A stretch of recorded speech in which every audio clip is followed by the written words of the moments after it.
नमस्कार, मैं हूं प्रवीण गौतम। दोस्तों, वीडियो में बात करेंगे कि संसद के विंटर सेशन से पहले सर्वदलीय बैठक में क्या होता है कि माहौल गर्मा गया है। संसदीय कार्य मंत्री का कैसा बयान आया है जो सवाल उठाता है कि सरकार हमेशा अहंकार में ही क्यों रहती है। जब विपक्षी नेताओं की बात सुननी ही नहीं तो सर्वदलीय बैठक आखिरकार क्यों बुलाई जाती है। बस रवायत पूरी की जाती है, परंपरा निभाई जाती है। लेकिन सवाल यह उठता है कि परंपराओं से अलग क्या सरकार के लिए संसद सत्र या सर्वदलीय बैठक सिर्फ औपचारिकता बन गए हैं। क्या हुआ सर्वदलीय बैठक में, विपक्षी नेताओं ने क्या कहा और उसके बाद संसदीय कार्य मंत्री किरण रिजिजू का किस तरह का बयान सामने आया है। उन्होंने क्या बोला है जो इस बात को दिखाता है कि विपक्ष की ज्यादा सुनने के मूड में सरकार नहीं है। फिर भी हमेशा सर्वदलीय बैठक बुलाई जाती है तो एक बार फिर बुला ली गई और उसके बाद विपक्षी नेताओं ने क्या चेतावनी दी है आगे आपको बताएंगे। पहले बात करते हैं कि सर्वदलीय बैठक के बाद कुछ विपक्षी नेताओं ने क्या चेतावनी दी है सरकार को। पूरी कहानी आपको बताते हैं, बारी बारी से सबके बयान आपको सुनाते हैं। सरकार की तरफ से किरण रिजिजू ने क्या बयान दिया आगे आपको बताएंगे। पहले बात करते हैं कि कांग्रेस से क्या कहा। जयराम रमेश ने क्या बयान दिया है। जयराम रमेश ने कहा कि संसद के शीतकालीन सत्र जो कल से शुरू हो रहा है कि एजेंडा पर चर्चा के लिए मोदी सरकार द्वारा बुलाई गई सर्वदलीय बैठक सिर्फ एक औपचारिकता है। 15 दिनों का यह सत्र संसद के इतिहास में सबसे छोटा सत्र होगा। मोदी सरकार ने पास कराने के लिए 13 विधेयक सूचीबद्ध किए हैं।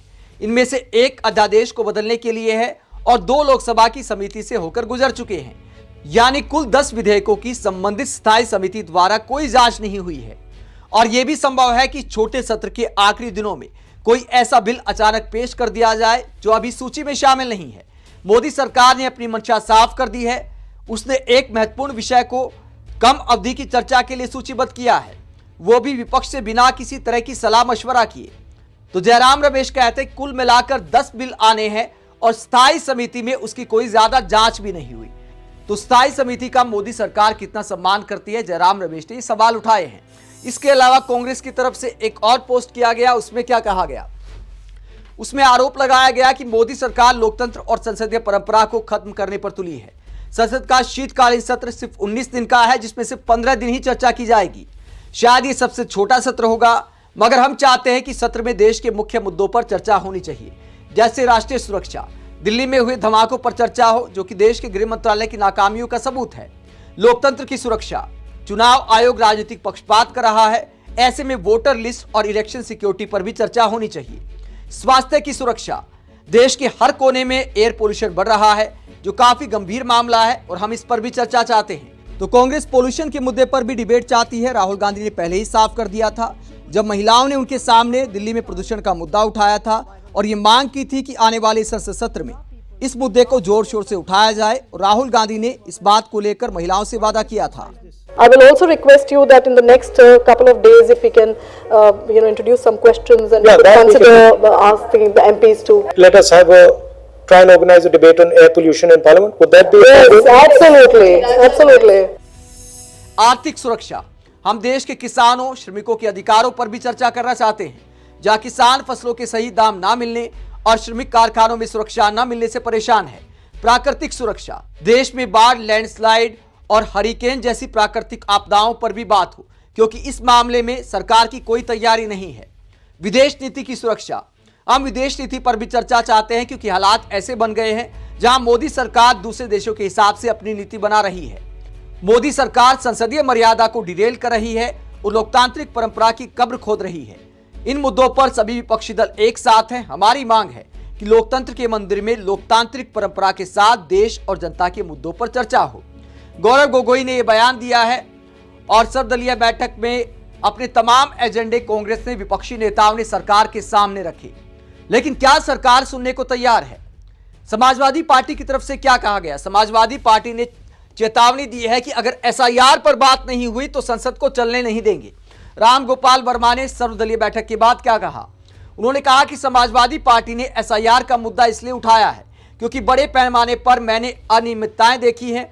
पहले हम सुनते थे लेकिन अब हम देख रहे हैं कि लोगों के वोट काटे जा रहे हैं। बिहार में भी गड़बड़ियां हुई हैं। हमने इस पर चर्चा की मांग की है। सरकार चुनाव आयोग का हवाला देकर इससे बच नहीं सकती।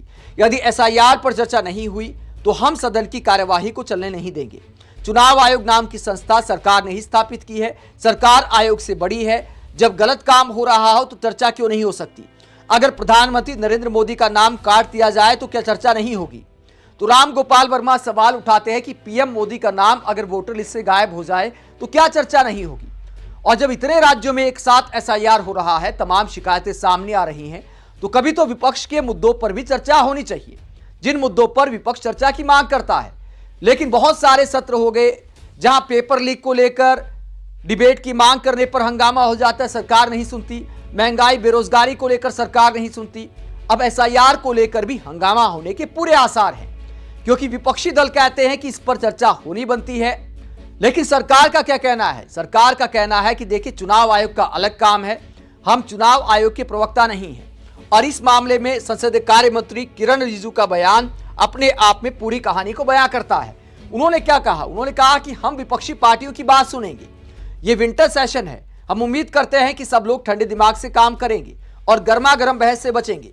पार्लियामेंट पे एक साथ तक चर्चा होगी, कोई डिस्टर्बेंस नहीं होगा। अगर हम ठंडे दिमाग से काम करेंगे तो ये देश के लिए फायदेमंद होगा और पार्लियामेंट सेशन आसानी से चलेगा। एसआईआर मुद्दे पर उन्होंने कहा कि मैं ये नहीं कह सकता कि हम चर्चा के लिए कौन से मुद्दे लाएंगे।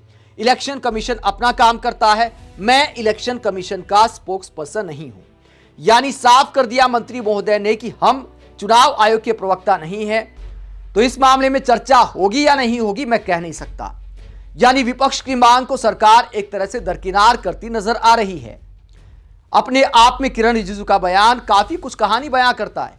सरकार ने संसद सत्र इसलिए बुलाया है, 10 विधेयक पास करने हैं। एक तरफ हंगामा होता रहेगा, विधेयक पास होते रहेंगे। पिछले कुछ सत्र की यही कहानी रही है। बड़े बड़े बिल पास हो गए विपक्षी नेताओं की अनुपस्थिति में, क्योंकि सरकार उनके मुद्दों पर चर्चा के लिए तैयार नहीं होती। वो हंगामा करते हैं, कभी उन्हें बाहर कर दिया जाता है, कभी विपक्षी सांसदों पर एक्शन लेते हुए स्पीकर साहब बाहर कर देते हैं, कभी वो खुद बाहर चले जाते हैं। काफी सत्र से ऐसा ही कुछ सेशन में चल रहा है। तो क्या विंटर सेशन अलग हो सकता है? कायदा यह बनता है कि अगर कांग्रेस कहती है कि दिल्ली में जो विस्फोट हुआ उस पर चर्चा होनी चाहिए, तो क्यों नहीं होनी चाहिए? राष्ट्रीय सुरक्षा का मामला है, देश की राजधानी पर अटैक हुआ है, तो बिल्कुल होनी चाहिए। एसआईआर इतने राज्यों में हो रहा है, पूरा लोकतंत्र उस पर टिका है। तो चुनाव से जुड़ी सबसे बड़ी प्रक्रिया को अंजाम दिया जा रहा है। कश्मीर से लेकर कन्याकुमारी तक इसकी चर्चाएं हैं, चाहे कांग्रेस हो, डीएमके हो, वामपंथी दल हो, आम आदमी पार्टी हो।